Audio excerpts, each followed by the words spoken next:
ಕರ್ನಾಟಕದ ಚಿಕ್ಕಬಳ್ಳಾಪುರ ಜಿಲ್ಲೆಯ ನಂದಿ ಬೆಟ್ಟಗಳ ಚೆನ್ನಕೇಶವ ಶಿಖರದಿಂದ ಹುಟ್ಟುವ ಪೆನ್ನಾರ್ ನದಿ ಉತ್ತರ ಪಿನಾಕಿನಿ ಎಂದು ಕರೆಯಲ್ಪಡುತ್ತದೆ.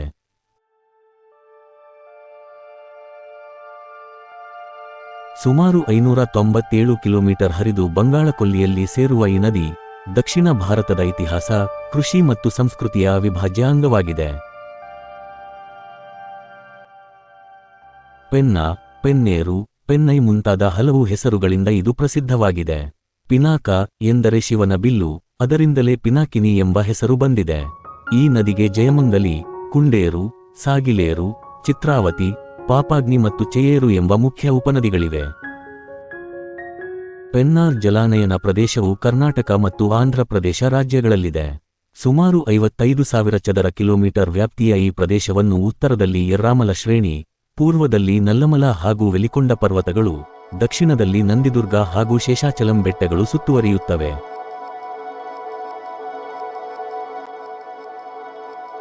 ಇಲ್ಲಿ ಕೆಂಪು, ಕಪ್ಪು, ಮರಳು ಹಾಗೂ ಮಿಶ್ರ ಮಣ್ಣುಗಳು ಕಂಡುಬರುತ್ತವೆ. ಪೆನ್ನಾರ್ ನದಿಯು ಹರಿಯುವ ಭಾಗವು ಪಶ್ಚಿಮಘಟ್ಟಗಳ ಮಳೆಯ ನೆರಳಿನಲ್ಲಿರುವುದರಿಂದ ಮಳೆಯ ಪ್ರಮಾಣ ಕಡಿಮೆ. ವರ್ಷಕ್ಕೆ ಸರಾಸರಿ 500 ಮಿಲಿಮೀಟರ್ ಮಳೆಯಷ್ಟೇ ಸಿಗುತ್ತದೆ. ಇದರಿಂದಾಗಿ ಈ ಪ್ರದೇಶವು ಬರಪೀಡಿತವೆಂದು ಪ್ರಸಿದ್ಧವಾಗಿದೆ. ಆದರೂ ಜಲಾನಯನ ಪ್ರದೇಶದ ಅರ್ಧಕ್ಕಿಂತ ಹೆಚ್ಚಿನ ಭೂಮಿ ಕೃಷಿಗೆ ಬಳಸಲ್ಪಟ್ಟಿದೆ. ಹತ್ತಿ, ಅಕ್ಕಿ, ಕಬ್ಬು ಹಾಗೂ ಎಣ್ಣೆ ಬೀಜಗಳು ಪ್ರಮುಖ ಬೆಳೆಯಾಗಿವೆ.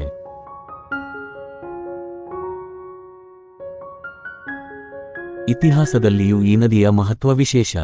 ಶಾತವಾಹನರು, ಪಲ್ಲವರು, ಚೋಳರು ಮುಂತಾದ ದಕ್ಷಿಣ ಭಾರತದ ರಾಜವಂಶಗಳು ಪೆನ್ನಾರ್ ನದಿಯ ನೀರಿನಿಂದ ಕೃಷಿ ಮತ್ತು ವ್ಯಾಪಾರವನ್ನು ವಿಸ್ತರಿಸಿಕೊಂಡಿದ್ದರು. ಬ್ರಿಟಿಷ್ ಕಾಲದಲ್ಲಿ ನಿರ್ಮಿಸಿದ ಕೆಲವು ಕಾಲುವೆಗಳು ಇಂದಿಗೂ ನೀರಾವರಿಗಾಗಿ ಬಳಸಲ್ಪಡುತ್ತಿವೆ. ಪ್ರವಾಸಿಗರ ದೃಷ್ಟಿಯಿಂದಲೂ ಪೆನ್ನಾರ್ ನದಿ ಸಮೃದ್ಧವಾಗಿದೆ. ಕಡಪ ಜಿಲ್ಲೆಯ ಗಂಡಿಕೋಟ ಕಣಿವೆಯನ್ನು ಭಾರತದ ಗ್ರ್ಯಾಂಡ್ ಕ್ಯಾನ್ಯನ್ ಎಂದೇ ಕರೆಯುತ್ತಾರೆ. ಮೈಲವರಂ ಅಣೆಕಟ್ಟು ಕುಟುಂಬ ಸಮೇತ ವಿಶ್ರಾಂತಿಗೆ ಸೂಕ್ತವಾದ ತಾಣ. ಪೆಂಚಲಕೋಣ ದೇವಾಲಯ ನರಸಿಂಹನಿಗೆ ಸಮರ್ಪಿತವಾದ ಆಧ್ಯಾತ್ಮಿಕ ತಾಣವಾಗಿದ್ದು, ಪುಷ್ಪಗಿರಿಯ ಚೆನ್ನಕೇಶವ ದೇವಾಲಯ ವಿಜಯನಗರ ಶೈಲಿಯ ವಾಸ್ತುಶಿಲ್ಪವನ್ನು ತೋರಿಸುತ್ತದೆ.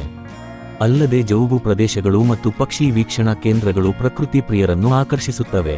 ಪೆನ್ನಾರ್ ನದಿಗೆ ಭೇಟಿ ನೀಡಲು ಅಕ್ಟೋಬರ್ನಿಂದ ಮಾರ್ಚ್ವರೆಗೆ ಸಮಯ ಸೂಕ್ತ. ತಿರುಪತಿ ಅಥವಾ ಕಡಪ ವಿಮಾನ ನಿಲ್ದಾಣಗಳು ಹತ್ತಿರವಾಗಿದ್ದು, ಅನಂತಪುರ, ಕಡಪ, ನೆಲ್ಲೂರು ರೈಲು ಸಂಪರ್ಕ ನೀಡುತ್ತವೆ.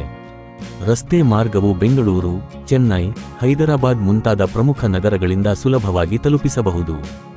ವಾಸ್ತವ್ಯಕ್ಕಾಗಿ ಹೋಟೆಲ್ಗಳು, ಅತಿಥಿಗೃಹಗಳು ಹಾಗೂ ಗಂಡಿಕೋಟದ ಬಳಿ ಪರಿಸರ ವಿಹಾರಧಾಮಗಳು ಲಭ್ಯ.